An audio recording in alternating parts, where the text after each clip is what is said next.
Hello, I'm Don Bailey. I'm president of the National Bit, Spur, and Saddle Collectors Association. We're here at our ranch in Simla, Colorado, in our museum we call Bailey's Saddle Land Museum. Today I want to talk to you about branding, branding irons, brand laws, a little bit of history of all. Branding has been done for around 3,000 years, going clear back to ancient Egypt. Why do we brand? Because we want to prove permanent marking to provide who owns a particular animal, and we do that primarily with hot iron branding. Most of the irons over time have been made in farm shops. They look like this. There's a heart. I have a friend that he has a heart in his branding, and their brand, and they have a U. They call it the Loving You Ranch. Here is an S, just beat out over an anvil, and neither of these are in any of our brands, but I collect a lot of odd branding irons. Over here I have all of my dad's old branding irons. Over here is my hot copper irons that I specifically want to talk about in a minute or two. These are the brand that went with this place that we purchased here, and it was Quarter Circle D. He had a couple other brands, but that was the only one that I have any of the irons to. There was a company in Denver called Franklin, and this is a 1947 catalog from their store, and I don't know how far back they went in history, but in that one and all the others that I have that go up 47, 48, 49, they have in them what we call hot copper branding irons. And over on the wall, I have the W, this was an H, I have a D, an A, and a bar. And a bar simply is just a straight line, kind of like a hyphen. And this is my grandfather's brand right there, the B bar V, which we own now. Don't particularly ever use, but we do own it.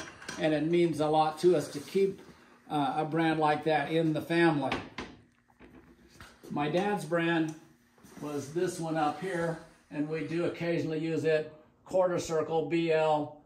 This is the one that we use, and really it's a B and L just inverted with a slash instead of a quarter circle. So really both kind of similar. We weren't sure that we needed another brand, but we run across that one at an auction about 22 years ago, I think, and got it for $260, and it was quite a bargain, so we thought we would get it, and we have used it primarily ever since then. Now, as far as methods of branding, not everybody's stuck with that style of irons. We moved to an electric iron, which works really, really well. Today, it's very easy to buy generators, and they're not expensive anymore like they were 20 years ago. So we use the electric method the most. Over here, I have an old propane heater that a lot of ranchers still use today. When I was a child, we didn't have either of these methods, and we simply would get a pile of old wood cedar posts, make a fire with them, and create a good bed of coals. And as long as somebody tended that bed of coals, you could keep your irons hot, and it was very effective. One of the big problems with the hot copper that I hadn't really finished on was the fact they're perfectly formed because they were molded and the copper was poured into a form, and so you got nice perfect letters. However, very, very heavy, and that W over there is about twice as much as this H.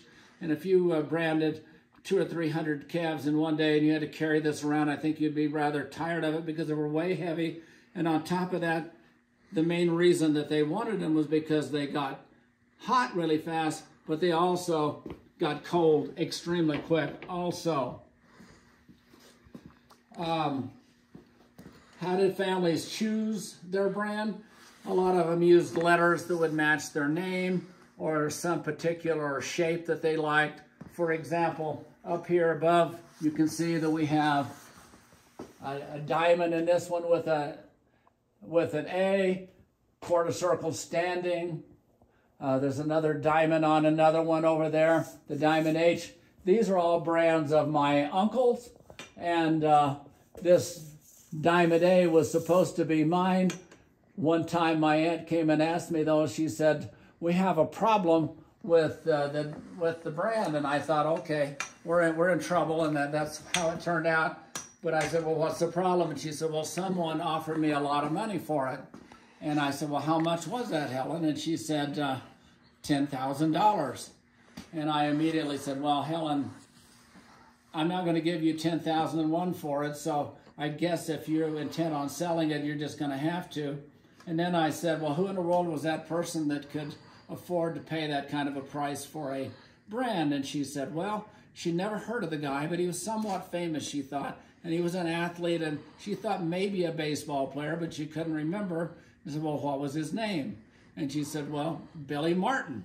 Does that mean anything to you? And I said, well, yeah, it means a lot to any baseball fan in the United States, probably. He's in the Professional Hall of Fame, and he was a manager of the Yankees, and he played for the Yankees. But anyhow, he had cattle in Colorado, and he wanted to get a brand that would work in Colorado. And so he had a Colorado brand book, and they had looked through, and they found one that he liked. They liked the shape of the diamond because he was a baseball guy. And at that time, he was managing the Oakland Athletics. So the Diamond A went to the Oakland Athletics, and I never got that brand, and I guess it's okay. We still have the wood burning of it up there, and that's as close as I'll ever get. A lot of other famous ranches have chosen things that meant something to them. If I pick up the right one here, I'm 0 for 3 there. This is what they call the Running W, which came and still is the brand for the King Ranch in Texas. Probably one of the most famous brands in America, if not actually in the world. Other famous ranches are like the 4 Sixes of Texas. Here in the past few years, it's got extremely well known because of the TV series Yellowstone. Other symbols, mill irons, turkey track, just anything that you can imagine, wine glass, different people have used. And they have to, for that brand to work, they have to register it with what is known as the Colorado Brand Board. And the brand board, you have to pay a fee every 5 years. You have to pay $350 for each one of your brands. And that brand of the Diamond A is still registered in Billy Martin's name the last time that I had looked. I keep checking in case he fails on it, and I will try to get it back. But they have these to provide safety for you and your cattle. So every time that you move cattle more than 50 miles, if you're not going directly to an auction, you have to have it inspected.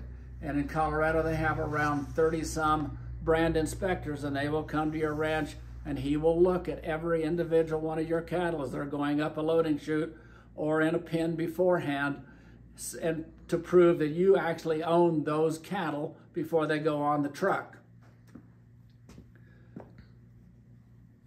Brands can be read in many different ways.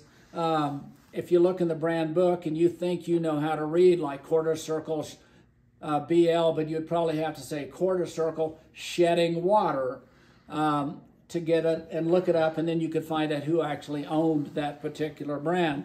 Another brand that we have some cattle with this on, it's what I would call, because I grew up in the generation that would be called greater than 5.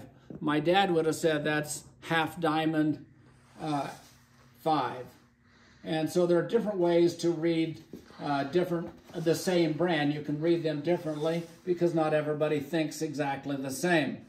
Brands can be, a letter could be considered running, lazy, flying, reverse, inverted, shedding water, holding water, etc. A lot of different descriptions that you can use. That's about all I have today. Please look on YouTube channel for the NBSSCA and look at this and many other videos that we have put together. And thank you for watching. Happy collecting. Goodbye from Simla, Colorado. Thank you.